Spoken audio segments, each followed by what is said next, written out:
क्या यूनिवर्सिटी को तोड़ना ही एक रास्ता है? राधिका जी, क्या यूनिवर्सिटी को तोड़ना ही एक रास्ता है? देखिए, हमारी सरकार प्रतिबद्ध है कि किसी भी बच्चे को कोई भी तकलीफ नहीं होनी चाहिए। हमारे लिए सबसे पहली चीज है कि बच्चों की सिक्योरिटी, बच्चों की सेफ्टी और उनका भविष्य सेफ रहे।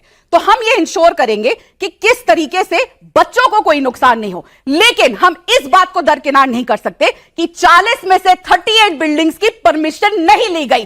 क्यों? जब इनकी 2 बार सरकार थी, जिसमें इस यूनिवर्सिटी को मान्यता मिली, जिसमें इस यूनिवर्सिटी का लैंड दिया गया। और सबसे बड़ी बात, पीडीए चुनाव हरा है, पीडीए की बात करते हैं। जमीन किसकी हड़पी गई है वो 38 बिल्डिंग्स बनाने के लिए? गरीब किसान, गरीब लोगों की, मजदूरों की।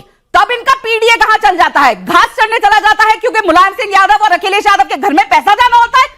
कब तक हमारे बच्चों को, मुसलमान बच्चों को, मुसलमान बहनों को, आपको याद होगा जब हम बिल लेकर आए कि ट्रिपल तलाक नहीं दिया जाना चाहिए, तब भी इनको तकलीफ हुई। बेटी आगे बढ़ती है मुसलमान की, राधिका जी, कम से कम इस बार इनको तकलीफ होती है। इस बार आप समाजवादी पार्टी राख बन जाए। नहीं, अब की बार समाजवादी पार्टी ने इस यूनिवर्सिटी के कागज को रेगुलाइज करते वक्त यह आरोप नहीं लगाया कि मुस्लिम यूनिवर्सिटी है। उन्होंने सीधे शिक्षा की बात की है, धर्म के आधार पर इसको कैटेगराइज नहीं किया। आपकी बात उनके साथी तो बोल रहे हैं, उनके साथी ओवैसी है, साथी तो बोल रहे हैं।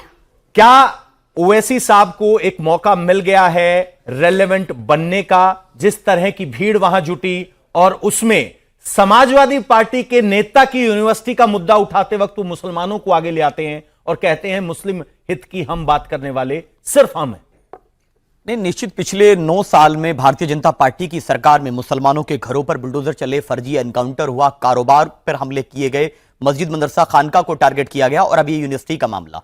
कहीं भी अखिलेश यादव जी के 100 विधायक और 37 सांसदों ने एक आंदोलन, एक प्रदर्शन बता दीजिए कि जो मुसलमानों के हित को लेकर के किया हो। लेकिन जब यादव भाई पे मसला आया तब करते हैं, राम मंदिर पे 40 ट्वीट करते हैं, अपनी जाति पे आती है सब कुछ करने तैयार हैं। लेकिन जब बात मुसलमानों की आती है, जिसका 34 साल से वोट लिया है आपने, उनके इश्यूज पर आपको बात करने में डर लगता है, क्योंकि आप सॉफ्ट हिंदुत्व के रास्ते पर चल रहे हैं। आप में और बीजेपी में कोई फर्क नहीं है।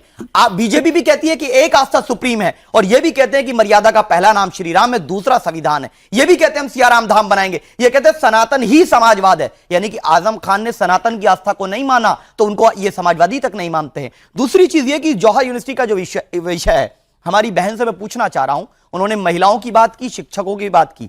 आप बता दीजिए कि जो 38 बिल्डिंग है, क्या वहां के डीएम ने यह आरोप लगाया आरडीए ने कि यह अवैध भूमि पर बनी है? नहीं, सिर्फ नक्शे का मामला है और उसको कंपाउंडिंग के जरिए रेगुलाइज करके किया जा सकता था। या आपको आजम खान से आपत्ति है, आप उसको टेक ओवर करके भी उसको चला सकते थे। लेकिन समस्या यह है कि मुसलमान का बच्चा अगर पढ़ेगा, वो देश की प्रगति उन्नति में भागीदार बनेगा, वो जो नहीं चाहते हैं आप। ये दोनों के दोनों लोग soft Hindutva, who is better Hindu की लड़ाई ये लड़ रहे हैं। ये कभी यात्रा निकालेंगे, रथ निकालेंगे बड़ी। और हमने ये कहा कि उत्तर प्रदेश का मुसलमान अब दरी नहीं बिछाएगा।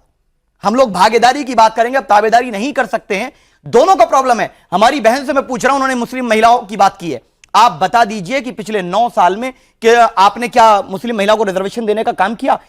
टिकट दिया हो आज तक किसी लोकसभा में इन्होंने किसी मुस्लिम महिला को? ठीक है, आपको पुरुषों से आपत्ति होगी, कोई दिक्कत नहीं है, लेकिन आपको मुस्लिम महिलाओं से हमदर्दी है ना, तो 2027 के चुनाव में उत्तर प्रदेश में मुस्लिम महिलाओं को टिकट दे दीजिए और बोल दीजिए कि हम डिमांड ड्रिवन स्कॉलरशिप देंगे, हम मुस्लिम बच्चियों को रिजर्वेशन देंगे। दीजिए ना, कौन मना कर रहा है? लेकिन इनकी धर्मेंद्र यादव जी बड़ा आरोप लगा रहे हैं आप पे, कह रहे हैं आप भी सॉफ्ट हिंदुत्व पे चल पड़े, बेटर हिंदू की लड़ाई है। ऐसे में तो समाजवादी पार्टी के मुस्लिम वोट बैंक का क्या होगा? 10 सेकंड दे दीजिए। अरे आएंगे भैया आपके पास, 10 सेकंड दे दीजिए। सादाब भाई, अगर समाजवादी विचारधारा को नहीं जानते हैं तो ये मेरी गलती नहीं है। समाजवादी विचारधारा किसी भी आधार पर भेदभाव नहीं करती है, धर्म के आधार पर नहीं करती है, जाति के आधार पर नहीं करती है, क्षेत्र के आधार पर नहीं करती है, रंग के आधार पर नहीं करती है और लिंग के आधार पर नहीं करती है।